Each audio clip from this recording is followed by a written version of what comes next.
সারাটা জীবন পাপ করে থাকলেও একটা বার দাঁড়িয়ে খালি বলেন আল্লাহ আস্তাগফিরুল্লাহ ওয়া আতুবু ইলাইহি, মন থেকে বলেন আল্লাহ আমি ভুল করেছি, আল্লাহ আমাকে মাফ করে দাও। এক মুহূর্তের মধ্যে আল্লাহ পাক আপনার সমস্ত গুনাহগুলোকে নেকিতে পরিবর্তন করে দিবেন ইনশাআল্লাহ। আল্লাহ ছাড়া কেউ নাই আপনি। নামাজ আপনাকে যে কোনো পাপ থেকে বাঁচাবে ইনশাআল্লাহ। ভাই জেনা করছেন, নামাজ পড়েন। পর্নোগ্রাফি দেখেছেন, তাও তওবা করে নামাজ পড়েন। আপনি হারাম অ্যাফেয়ার্সে আছেন, হতাশ হয়েন না, নামাজ পড়েন। গোনা ছাড়তে পারছেন না, নামাজ পড়েন। সুদ খাচ্ছেন, নামাজ পড়েন। বেপরদা চলছেন, তাও নামাজ পড়েন। আপনি অন্যের হক নষ্ট করেছেন, তাও নামাজ পড়েন। যে পাপই করেছেন, নামাজটা পড়েন। নামাজ আপনাকে সমস্ত পাপ থেকে বাঁচিয়ে রাখবে ইনশাআল্লাহ।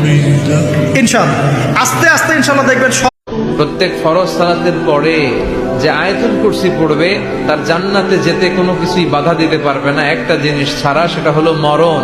লোকটা মরে না, তাই জান্নাতে যায় না, মরলেই জান্নাতি। পৃথিবীর কোন সৃষ্টির কাছে যারা পরিমাণ কিচ্ছু পাওয়ার আশা করবেন না। একটু আশা করবেন, আপনি কষ্ট পাবেন। কারোর কাছে কোনো আশা করতে যায় না, শুধু আল্লাহর কাছে আশা করেন। সবাই সবার স্বার্থ চেনে, সবাই সবার স্বার্থ চেনে। শুধু আল্লাহ আপনাকে নিঃস্বার্থভাবে ভালোবাসেন, আল্লাহ পাক স্বার্থ চান না। বেপর্দা নারী যদি হইতে পারে সেলিব্রিটি, তাইলে বোরকা পরা প্রত্যেকটা মেয়ে হচ্ছে এক একটা ইসলামের শাহজাদি।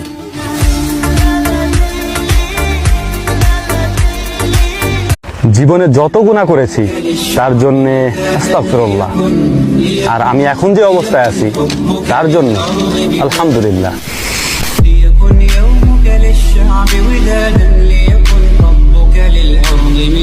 যে ব্যক্তির শেষ বাক্য হবে লা ইলাহা ইল্লাল্লাহ এবং এই কালিমাতুত তাইয়্যিবা, এটা পরে যদি কেউ শেষ নিঃশ্বাস ত্যাগ করতে পারে তাহলে সে জান্নাতে প্রবেশ করবে বলে আল্লাহ রাসূল সাল্লাল্লাহু আলাইহি ওয়াসাল্লাম আমাদেরকে সুসংবাদ দিয়েছেন।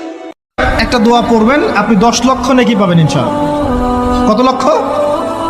10 লক্ষ। দোয়াটা শিখাচ্ছি। দোয়াটা হচ্ছে লা ইলাহা ইল্লাল্লাহ ওয়াহদাহু লা শারীকা লাহ লাহুল মুলক ওয়া লাহুল হামদ ইউহয়ী ওয়া ইউমীত ওয়া হুয়া হাইয়ুন লা ইয়ামুত বিয়াদিহিল খায়রু কুল্লুহু ওয়া হুয়া। রাতের বেলা শোয়ার আগে পড়বেন 33 বার সুবহানাল্লাহ, 33 বার আলহামদুলিল্লাহ এবং 34 বার আল্লাহু আকবার। আল্লাহর পক্ষ থেকে আপনার শরীরে শক্তি আসবে। এটা যারা নিয়মিত আমল করে, আল্লাহর পক্ষ থেকে তাদের শরীরে শক্তি আসে।